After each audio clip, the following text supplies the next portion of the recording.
WhatsApp everybody, once again welcome back to the channel.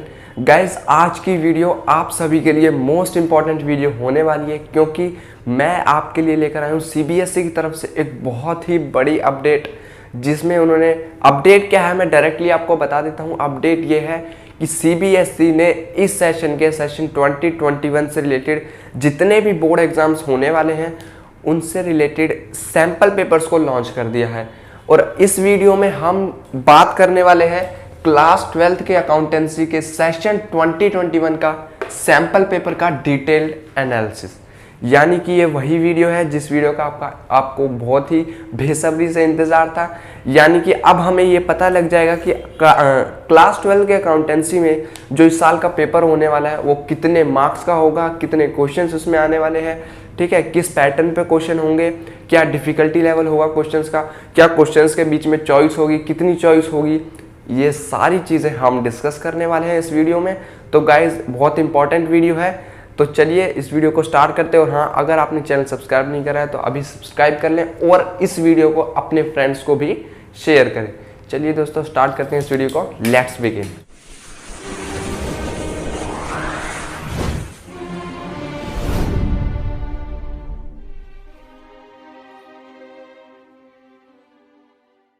आइए दोस्तों, अब हम डिस्कस करते हैं क्लास 12 के अकाउंटेंसी का सैम्पल पेपर, यानी कि किस तरीके से सैम्पल पेपर आने वाला है। क्या है सैम्पल पेपर कह रहा हूँ, आपका बोर्ड एग्जाम किस तरीके से आने वाला है। तो चलिए, आपको साइड में स्क्रीन पे मैं सैम्पल पेपर दिखा दूंगा। और अगर आपको कोई भी सैम्पल पेपर डाउनलोड करना है, चाहे वो अकाउंट्स का, इको, BS, इंग्लिश वगैरह जो भी है, वो मैंने डिस्क्रिप्शन में लिंक दे रखा है, आप वहाँ से डाउनलोड कर सकते हैं। चलिए अब हम देखते हैं किस तरीके से आने वाला है। देखो गाइस, अकाउंटेंसी का सैंपल पेपर है। सबसे पहला आपको साइड में दिख रहा होगा जनरल इंस्ट्रक्शंस। जनरल इंस्ट्रक्शन में क्या लिखा है, इस पेपर में 2 पार्ट होंगे, A और B, ठीक है। उसके बाद कह रहा है 32 क्वेश्चंस हैं, इसमें 32 क्वेश्चन आपके होने वाले हैं।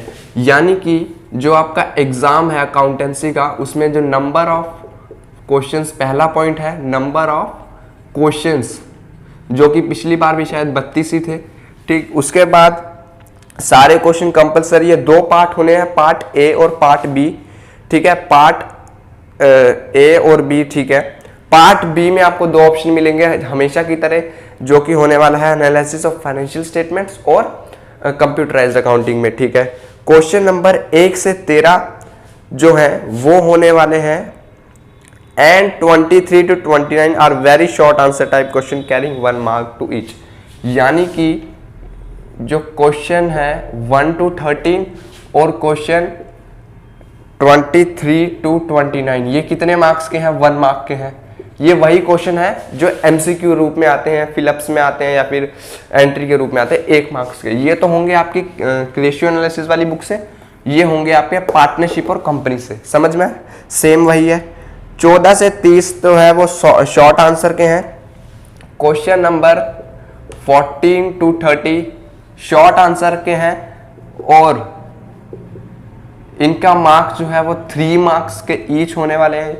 अगला देखते हैं, 15 से 18 जो है वो भी शॉर्ट आंसर है, लेकिन ये टाइप फर्स्ट है, ये टाइप सेकंड है शॉर्ट आंसर का।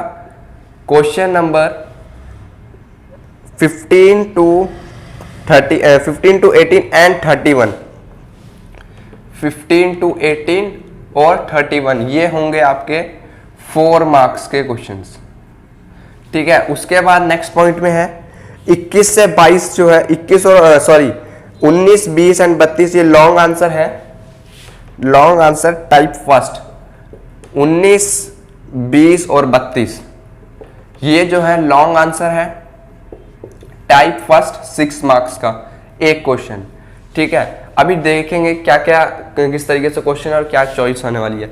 अगला क्वेश्चन है 21 और 22, क्वेश्चन नंबर 21 एंड 22, ये लॉन्ग आंसर है, लेकिन टाइप 2 है, 8 मार्क्स का ये क्वेश्चन होने वाले।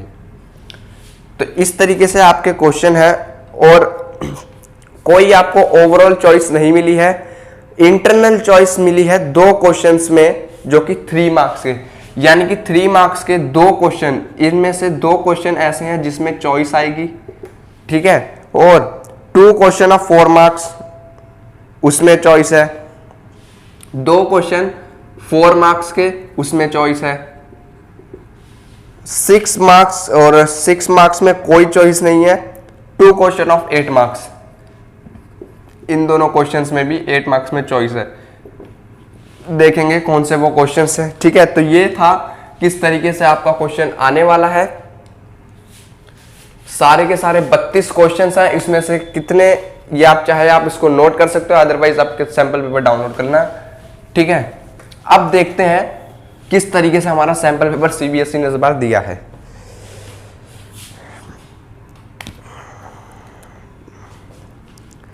सबसे पहला क्वेश्चन है, which of the following item is not deal through P&L appropriation account. Partnership का है, 1 नंबर का है। ठीक है, मैं इसमें सॉल्यूशन नहीं कराऊंगा, सॉल्यूशन कराऊंगा आपको बाद में, अभी मैं बस आपको डिस्कस कर रहा हूं। सेकंड क्वेश्चन भी आपका एमसीक्यू है, for which of the following, ये आपका पार्टनरशिप से है। Third question, reserve capital is not a part of, ये कंपनी की बुक से है। फिर एनपीओ से है चौथा क्वेश्चन। पांचवा क्वेश्चन देखो गाइस, रियलाइजेशन से है। ठीक है, जर्नल एंट्रीज में कर रखी है, इसको सेटलमेंट कर रही है। फिर छठा क्वेश्चन आ जाता है शेयर वाला, इसमें हमें क्या निकालना है, calculate the rate at which the shares were reissued, ये भी कंपनी से है। सातवां क्वेश्चन है इसमें लॉस ऑन रियलाइजेशन, यानी कि ये आपका डिसोल्यूशन से है। अगला क्वेश्चन जो है आठवां, वो एनपीओ से दे रखा है। 9th क्वेश्चन भी ये टर्नओवर, ये आपका डेथ से है। ठीक है, 10th क्वेश्चन भी आपका ये रिटायरमेंट से है। 11th 12th इस तरीके से 13 क्वेश्चन तो आपके एमसीक्यू है, यानी कि जो क्वेश्चन नंबर 1 से 13 है वो क्या है, एमसीक्यू है। ये ध्यान से समझना, क्वेश्चन नंबर 1 to 13 एमसीक्यू है। ठीक है, और कौन सी बुक से है, पार्टनरशिप से और कंपनी से, ये दोनों बुक से आए हुए हैं, ये भी क्लियर है। अगला है क्वेश्चन नंबर 14, हमेशा की तरह जो कि हमेशा आता है, या तो एनपीओ है तो एनपीओ में से, लेकिन क्वेश्चन नंबर 14 में आपको चॉइस मिलने वाली है, ये बात पक्की है। कौन सी में चॉइस मिलेगी, एनपीओ में 3 कॉन्सेप्ट्स हैं, एक तो कंज्यूमेबल आइटम का है, एक सब्सक्रिप्शन का है और एक फंड बेस्ड अकाउंटिंग है। इन तीनों में से 2 चीजें वो आपको देगा और एक आपको कॉन्सेप्ट करना है। समझ में आया? तो इसमें आपको 14 क्वेश्चन में भी आपको चॉइस मिलेगी। ठीक है, तो 14 क्वेश्चन मैं लिख देता हूं। क्वेश्चन नंबर 14 से एनपीओ से है और इसमें चॉइस है, और 3 कॉन्सेप्ट कौन से है, कंज्यूमेबल, सब्सक्रिप्शन और फंड बेस। अगला क्वेश्चन देखते हैं 15 क्वेश्चन पास्ट एडजस्टमेंट का। 15 क्वेश्चन जी जो पार्टनरशिप का, वो कौन सा है, पास्ट एडजस्टमेंट का, और इसमें चॉइस है। चॉइस में क्या दे रखा है, चॉइस में भी पार्टनरशिप से ही रिलेटेड है, यानी कि पार्टनरशिप चैप्टर से 15th क्वेश्चन जो है वो या तो पास्ट एडजस्टमेंट देगा और उसके साथ में एक चॉइस और देगा। अब वो हो सकता है गारंटी से हो या फिर कोई आपसे P&L एप्रोप्रिएशन पूछ ले, वो उसकी मर्जी है, लेकिन 15th क्वेश्चन में आपको चॉइस मिलने वाली है, ये ध्यान रखना। 16 क्वेश्चन देखो, 16 क्वेश्चन इस बार क्या दिख रहा है, फिर इन द ब्लैंक्स वाला क्वेश्चन भी आ सकता है गाइज इस बार। क्वेश्चन नंबर 16 जो है वो शेयर कंपनी वाली इस बुक से है, कंपनी की बुक से, और शेयर वाला क्वेश्चन है फिलिप्स वाला, फिलिप्स वाला ध्यान रखना है जी। तो यानी कि आपको इस तरीके से प्रैक्टिस करनी है कि फिलिप्स वाले क्वेश्चन भी आप कर लें। 17th क्वेश्चन जो है ये आपका रियलाइजेशन से डिसोल्यूशन से है, जिसमें इस बार इन्होंने एंट्रीज पूछी है। हालांकि इस साल जो पिछला एग्जाम हुआ था अभी बोर्ड का, उसमें भी एंट्रीज आई थी 6 मार्क्स में, तो हो भी सकता है इस बार वो अकाउंट दे दे। ठीक है, जिसमें 3 अकाउंट बनते हैं, रियलाइजेशन, बैंक वगैरह, और जो भी पार्टनर्स कैपिटल है, तो एंट्रीज भी पूछी है क्वेश्चन नंबर 17 में। क्वेश्चन नंबर 18 जो है वो पार्टनरशिप से है। क्वेश्चन नंबर 18 क्वेश्चन नंबर 18 जो है वो पार्टनरशिप से है। एक मिनट, ये 3 मार्क्स का है, ये भी 3 मार्क्स का है, ये 4 मार्क्स का है। क्वेश्चन नंबर 17 जो था वो डिसोल्यूशन से था और ये 4 मार्क्स का है। ठीक, क्वेश्चन नंबर 18 जो है वो पार्टनरशिप से है, पार्टनरशिप बुक से है और कितने मार्क्स का है, 4 मार्क्स का है। ठीक है, आगे चलते हैं क्वेश्चन नंबर 19 जो कि है हमारा वही जो एनपीओ का एक प्रॉपर क्वेश्चन करना होता है जिसमें इनकम एक्सपेंडिचर और बैलेंस शीट बनानी होती है। लेकिन एक चीज यहां पर देखो, इन्होंने सिर्फ और सिर्फ इनकम एंड एक्सपेंडिचर अकाउंट पूछा है। तो यानी कि इस बार और इससे पिछला जो भी बोर्ड एग्जाम हुआ था उसमें भी एनपीओ का सिर्फ इनकम एक्सपेंडिचर पूछा था। अब वो सेट के ऊपर डिपेंड करता है वो क्या देगा, लेकिन ज्यादा चांसेस है एनपीओ के इनकम एंड एक्सपेंडिचर आने के, और 6 मार्क्स का ये क्वेश्चन है। समझ में आया? अगला क्वेश्चन देख लेते हैं। अगला क्वेश्चन जो है वो डिवेंचर वाले चैप्टर से है, ठीक है, और ये 6 मार्क्स का है।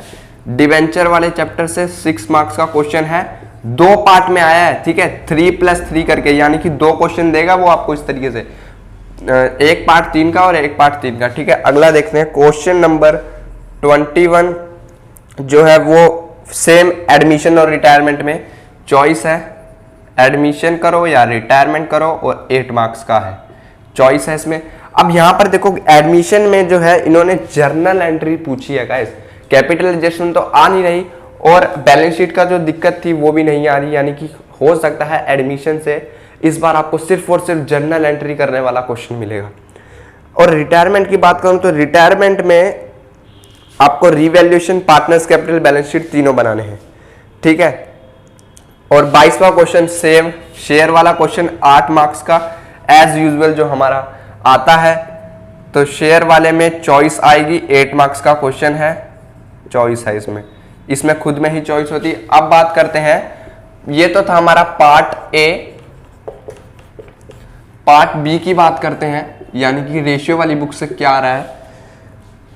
23 और 23 से लेकर 29 तक, यानी कि क्वेश्चन नंबर 23 से लेकर क्वेश्चन नंबर 29 तक 1 मार्क्स का क्वेश्चन आने वाले हैं। वो तो आपको थ्योरी पढ़नी पड़ेगी और छोटी छोटी कॉन्सेप्ट्स पढ़ने पड़ेंगे, वहां से क्लियर हो जाएगा। ठीक है, रेशियोज के फॉर्मूले रन करने हैं। 30वां क्वेश्चन जो कि सेम है, पिछले साल भी आया था, रेशियो का, वो फिक्स है। रेशियो एनालिसिस का एक क्वेश्चन पक्का है 3 मार्क्स का, और इसमें चॉइस आएगी, ये ध्यान रखना। जहां जहां चॉइस आ रही है गाइज मैंने वहां वहां लिख दिया है। ठीक है, अब नेक्स्ट क्वेश्चन इसके बाद कंपैरेटिव का है जो कि बहुत ही इजी है। कंपैरेटिव और कॉमन साइज में आपको क्या मिलने वाला है, चॉइस मिलने वाला है। 4 मार्क्स का ये क्वेश्चन है। गाइस एक बात बताऊं, ये जो क्वेश्चन है ना, क्वेश्चन नंबर 31, अगर इस क्वेश्चन को मैं 9वीं के बच्चे को, 8वीं के बच्चे को या 10वीं के बच्चे को कराऊंगा, वो भी इस क्वेश्चन को कर देगा। इतना सिंपल ये टॉपिक, बहुत इजी के फ्री फंड के आपको 4 नंबर यहां से मिलने वाले हैं। उसके बाद क्वेश्चन नंबर 32 कैश फ्लो का एज यूजुअल 6 मार्क्स में आएगा, कोई चॉइस नहीं है। ठीक है, और 2 एडजस्टमेंट मिनिमम मिलती है। लेकिन एक जो बहुत बड़ी ट्रिक यहां पर मेरे को दिखी है जो आपको बताना है, नहीं तो आपका यह क्वेश्चन गलत हो सकता है। क्या? देखो गाइस, आपको ध्यान से दिख रहा होगा, कैश फ्लो का जो क्वेश्चन आता था उसमें जैसे बैलेंस शीट मिलती थी आपको कंपनी की, तो यहां पे 2 कॉलम होते थे। तो ये वाला जो कॉलम होता था, ये होता था आपका पहले करंट ईयर और ये होता था प्रीवियस ईयर। ये करंट ईयर का होता था और ये प्रीवियस, यानी कि मान लो ये 2020 हो गया तो ये 2019। लेकिन इस बार उन्होंने क्या कर दिया, इसको हटा के अब कर दिया इसका जस्ट अपोजिट। पहले आपको मिलेगा प्रीवियस ईयर और यहां मिलेगा करंट ईयर, यानी कि 2019 सीक्वेंस में चलेगा। तो यानी कि जिनको इस तरह की हैबिट थी क्वेश्चन करने की, अगर वो बिना देखे करेंगे तो दिक्कत हो सकता है। आई थिंक ये पॉइंट आपको समझ में आया होगा, आपके थोड़ी कंफ्यूजन यहां से दूर हो गई होगी। पहले प्रीवियस, तो लास्ट में करंट ईयर। और फिर part B computerised accounting, simple है जितना भी है। ठीक है, कंप्यूटराइज्ड अकाउंटिंग जिनको आती है वो कर लेना आई थिंक, लेकिन ज्यादातर बंदे कैश फ्लो ही करेंगे। तो सिंपली अगर मैं आपको बताऊं, जो इस साल का अगर हमने कंक्लूजन मैं निकालूं सैंपल पेपर से, तो यही है गाइस कि इस साल सीबीएसई का जो पेपर है वो थोड़ा कॉन्सेप्ट पे फोकस करा है, यानी कि थोड़ा कॉन्सेप्चुअल, जिसके कॉन्सेप्ट्स अच्छे होंगे वही इस पेपर को कर पाएगा। ये बात नहीं है नहीं कर पाएगा, हर कोई कर लेगा, लेकिन आपके कॉन्सेप्ट्स क्लियर होने चाहिए। और इस बार थोड़े से जो फिलअप्स वाले क्वेश्चंस हैं, ठीक है, और सजेस्ट, एक क्वेश्चन था उसमें suggest your values, suggest your points to solve this के प्रॉब्लम, है ना। तो इस तरीके से क्वेश्चन मिल रहे हैं, तो फोकस करना है कॉन्सेप्ट्स पे। और रही बात एमसीक्यू की, तो एमसीक्यू की प्रिपरेशन मैं कराऊंगा सारे चैप्टर की। एक बार आपका पार्टनरशिप कंप्लीट हो जाए तो मैं सबकी एमसीक्यू की वीडियोस लेके आने वाला हूँ, सारी के सारी, ठीक है गाइस। अगर आपको सैम्पल पेपर डाउनलोड करना है तो डिस्क्रिप्शन में लिंक है, मार्किंग स्कीम भी वहाँ से मिल जाएगी। और अगर आपको वीडियो अच्छी लगी तो चैनल को सब्सक्राइब कर लेना, लाइक कर देना। तो तब तक गाइस, अब आपको पता चल गया किस तरीके से पेपर आने वाला, तैयारी जारी रखें। Good bye, take care.